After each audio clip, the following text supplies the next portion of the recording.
আপনারা দেখতে পাচ্ছেন আজকে কিছু ক্লাস 9 এর কিছু টপিক নিয়ে আমি আজকে আলোচনা করব।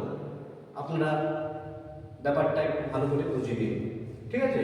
এবং আজকে যে বিষয়গুলি যে টপিকগুলি আলোচনা হবে সেগুলি হচ্ছে জলবিষুব, মহাবিষুব, কর্কটকাল সংক্রান্তি, মকর সংক্রান্তি, উত্তরায়ণ, দক্ষিণায়ন, রবি মাস।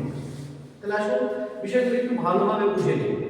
দেখুন যে পৃথিবী তার কক্ষপথে সূর্যের চারিদিকে 66.5 কোণ, তার কক্ষপথে কি করছে 66.5 কোণে কি করছে পাক খাচ্ছে, ঘুরছে, পুরোপুরি 90 কোণে না। তাই সূর্য থেকে সূর্যের উপর পৃথিবীর উপর সূর্যের যে তাপ আলো বা উত্তাপ সেটা কিন্তু সব সময় সমানভাবে পৃথিবীর উপর পড়ছে না। কখনো সূর্যরশ্মি ওই কর্কট ক্রান্তি রেখার উপর লম্ব হয়ে পড়ছে, কখনো নিরক্ষ রেখার উপর লম্ব হয়ে পড়ছে, কখনো মকর ক্রান্তি রেখার উপর লম্ব হয়ে পড়ছে। এই যে যখন দেখতে পাচ্ছেন কর্কট সংক্রান্তি, এই যে দেখেন 23.5 উত্তর যে অক্ষরেখা, সেই অক্ষরেখাটাকে বলা হচ্ছে কি কর্কট ক্রান্তি রেখা। 21শে জুন সূর্যরশ্মি এই যে লম্বভাবে কিরণ দিচ্ছে কোন জায়গাটা, এই কোথায়, এই যে এখানে কোথায়, এই জায়গাটার নাম কি, এই রেখাটা কর্কট ক্রান্তি রেখা। এই কর্কট ক্রান্তি রেখার উপর সূর্যরশ্মি 21শে জুন মাসে 21 তারিখ 21শে জুন সূর্যরশ্মি লম্বভাবে কিরণ দিচ্ছে, ঠিক আছে? 21শে জুন সূর্যরশ্মি লম্বভাবে কিরণ দিচ্ছে। তারপর 21শে জুন, জুলাই, আগস্ট, সেপ্টেম্বর, 23শে সেপ্টেম্বর এই নিরক্ষ রেখার উপর সূর্যরশ্মি লম্বভাবে কিরণ দেয়।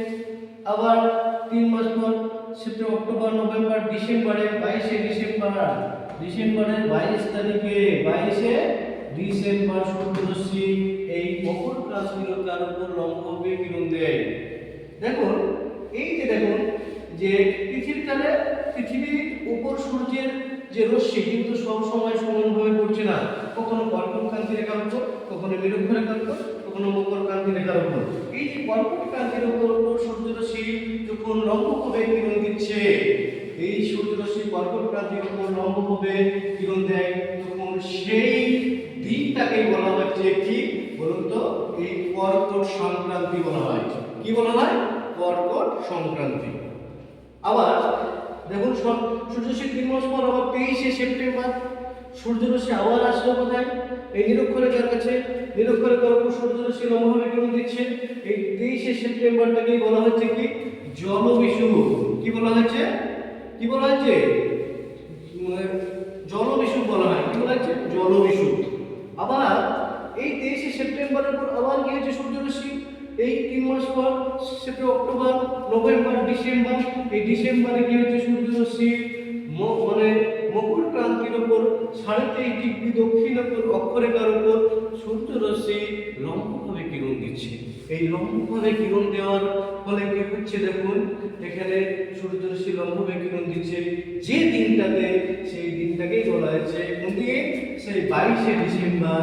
সেই 22শে ডিসেম্বরটাকেই বলা হচ্ছে মকর সংক্রান্তি। আবার কি হচ্ছে, আবার দেখুন এখান থেকে আবার সরতে থাকছে পৃথিবী, উত্তর দিকে যেতে থাকছে। সূর্যরশ্মি 22শে ডিসেম্বর পড়লো, সূর্যরশ্মি লম্বভাবে কিরণ মকর ক্রান্তি রেখার উপর। ডিসেম্বর, জানুয়ারি, ফেব্রুয়ারি, মার্চ, এই 3 মাস পর আবার 21শে মার্চ সূর্যরশ্মি আবার লম্বভাবে কিরণ দিচ্ছে কোথায়, এই যে নিরক্ষ রেখার উপর। এই যে দিনটা, এই দিনটাকেই বলা হচ্ছে 21শে মার্চ। এই 21শে মার্চ দিনটাকেই বলা হচ্ছে কি বলুন তো, মহাবিষুব।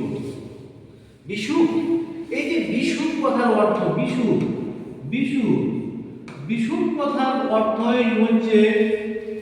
কথার অর্থই হচ্ছে সমান দিন রাত্রি বা সমান দিন রাত্রি। ঠিক আছে, যেহেতু সূর্যরশ্মি নিরক্ষরেখার উপর মাঝ বরাবর যেহেতু পড়ছে, এই দিকটা উত্তর গোলার্ধ দিন রাত্রি সমান, দিন এবং রাত্রি সমান হচ্ছে, দক্ষিণ গোলার্ধ দিন রাত্রি সমান হচ্ছে। ঠিক আছে, তাহলে আমরা এখান থেকে বুঝতে পারলাম যে জলবিষুব কাকে বলে, মুখবিষুব কাকে বলে, কর্কট সংক্রান্তি এবং মকর সংক্রান্তি। এবার উত্তরায়ণ এবং দক্ষিণায়ন ব্যাপারটা একটু বুঝে নিই।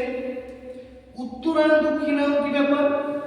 তাহলে আমরা কি দেখলাম, এই যে 22শে ডিসেম্বর, এই 22শে ডিসেম্বর মকর ক্রান্তি রেখার উপর সূর্যরশ্মি লম্বভাবে কিরণ দিচ্ছে। তারপর আস্তে আস্তে মকর ক্রান্তির উপর সূর্যরশ্মি লম্বভাবে কিরণ দিল। এবার আস্তে আস্তে 3 মাস পরে এখানে যাচ্ছে কোথায়, 22শে ডিসেম্বর পর 3 মাস কি হয়, জানুয়ারি, ফেব্রুয়ারি, মার্চ, এখানে গেল মার্চ মাসে করছে নিরক্ষরেখার উপর, নিরক্ষরেখার উপর সূর্যরশ্মি লম্বভাবে কিরণ দিচ্ছে। তারপর মার্চ থেকে মার্চ, এপ্রিল, মে, জুন, 21শে জুন, এই 21শে জুন তারিখে সূর্যরশ্মি আবার এখানে লম্বভাবে কিরণ দিচ্ছে। 21শে জুন আবার লম্বভাবে কিরণ দিচ্ছে। দেখুন এই যে 22শে ডিসেম্বর থেকে, 22শে ডিসেম্বর থেকে, ঠিক আছে, 22শে ডিসেম্বর থেকে, 22শে ডিসেম্বর থেকে একদম 21শে জুন, 21শে জুন, এই যে 22শে ডিসেম্বর থেকে 21শে জুন, দেখো 22শে ডিসেম্বর এখানে ছিল, আস্তে আস্তে সূর্য সত্যে সত্যে সত্যে কোথায় গেল, মানে কর্কট ক্রান্তির উপর লম্বভাবে কিরণ দিচ্ছে। এই যে 22শে ডিসেম্বর এই মকর ক্রান্তি রেখা থেকে এই কর্কট ক্রান্তি রেখা, এই যে 6 মাস সূর্যরশ্মি দক্ষিণ থেকে উত্তরের দিকে সরে যাচ্ছে, দক্ষিণ থেকে সূর্য যে উত্তর দিকে সরে যাচ্ছে, এই যে 6 মাস, এই জিনিসটাকে বলা হচ্ছে সূর্যের উত্তরায়ণ। আর আবার দক্ষিণায়ন ব্যাপারটা কি, দক্ষিণায়ন আবার দেখো 21শে মার্চ কোথায় ছিল, 21শে মার্চ সূর্যরশ্মি কর্কট ক্রান্তির উপর লম্বভাবে কিরণ দিচ্ছে, দেখতে পেলেন।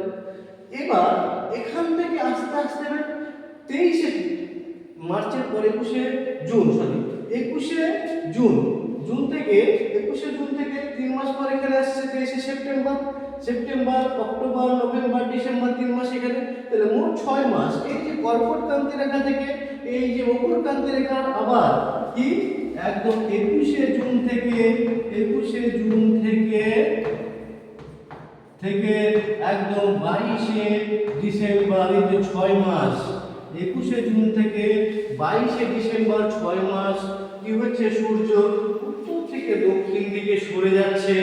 এই যে উত্তর থেকে দক্ষিণ দিকে সরে আসছে, সেই জন্যই তো দেখুন আমাদের 22শে ডিসেম্বর কিছুদিন আগে দিন বড় হলো, রাত ছোট হচ্ছে, রাত ছোট বড় হচ্ছে, দিন ছোট হচ্ছে, তাই না, এই ব্যাপারটা হয়ে থাকে। এই যে কর্কট এখান থেকে 21শে জুন থেকে একদম 22শে ডিসেম্বর পর্যন্ত সূর্য যে 6 মাস উত্তর থেকে দক্ষিণ দিকে সরে আসছে, এই যে 6 মাস সময়টাকে বলা হচ্ছে, এই যে পৃথিবীর গতি এটাকে বলা হচ্ছে সূর্যের সরে আসা, এটাকে বলা হচ্ছে দক্ষিণায়ন।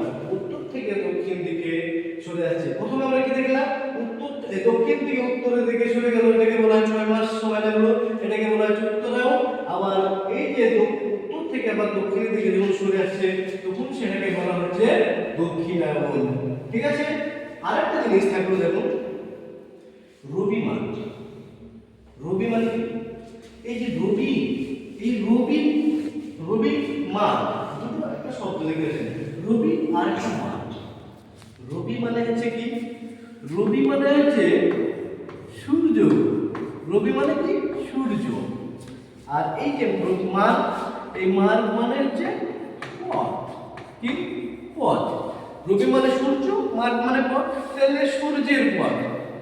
আচ্ছা আচ্ছা, আপনাদের কাছে প্রশ্ন থাকলো, আচ্ছা সূর্য তো আমরা সবাই জানি সূর্য স্থির, সূর্য স্থির, সূর্যের চারিদিকে পৃথিবী ঘুরে, তাহলে আপনারা তো ভাবতেই পারেন যে সূর্যের চারিদিকে পৃথিবী তো ঘুরছে, কিন্তু সূর্য কি করে ঘুরতে পারে, না এটা সূর্য ঘুরে না, পৃথিবী কি করছে, দেখুন পৃথিবী ঘুরছে তার কক্ষপথে 66.5 ডিগ্রি, এই যে 96 লক্ষ কিলোমিটার যখন পথ ঘুরছে, পরিক্রমণ করছে, তখন সূর্য কখনো পৃথিবীর দক্ষিণে যাচ্ছে, কখনো উত্তরে যাচ্ছে, সেই জন্য এরকম মনে হচ্ছে। এই যে প্রথমে কি ছিল, এখান থেকে এই যে যাচ্ছে, এই যে এই পথ, এই কাল্পনিক পথ, সেই পথটাকেই বলা হচ্ছে রবি মার্গ। ঠিক আছে, ব্যাপারটা ক্লিয়ার? তাহলে আরেকবার ব্যাপারটা আলোচনা করি, তাই না? তাহলে এই পর্যন্ত যেটুকু আলোচনা হলো, দেখুন সূর্যরশ্মি কর্কট ক্রান্তি রেখার উপর 21শে জুন লম্বভাবে কিরণ দিচ্ছে, এই তারিখটাকে বলা হচ্ছে কর্কট সংক্রান্তি। কর্কট সংক্রান্তি। আবার নিরক্ষ রেখার উপর যখন সূর্যরশ্মি এই 23শে সেপ্টেম্বর লম্বভাবে কিরণ দিচ্ছে, তখন সেটাকে বলা হচ্ছে জলবিষু। আবার 22শে ডিসেম্বর, ডিসেম্বর মাসের 22 তারিখে যখন সূর্যরশ্মি মকর ক্রান্তি রেখার উপর লম্বভাবে কিরণ দিচ্ছে, সেটাকে বলা হচ্ছে কি বলুন তো, মকর সংক্রান্তি। মকর সংক্রান্তি। আর উত্তরণ ও দক্ষিণ প্রান্তে কি বললাম, এই 21শে জুন থেকে 22শে ডিসেম্বরে যে 6 মাস উত্তর থেকে দক্ষিণে সূর্য সরে আসছে, এটাকে বলা হচ্ছে কি দক্ষিণায়ন।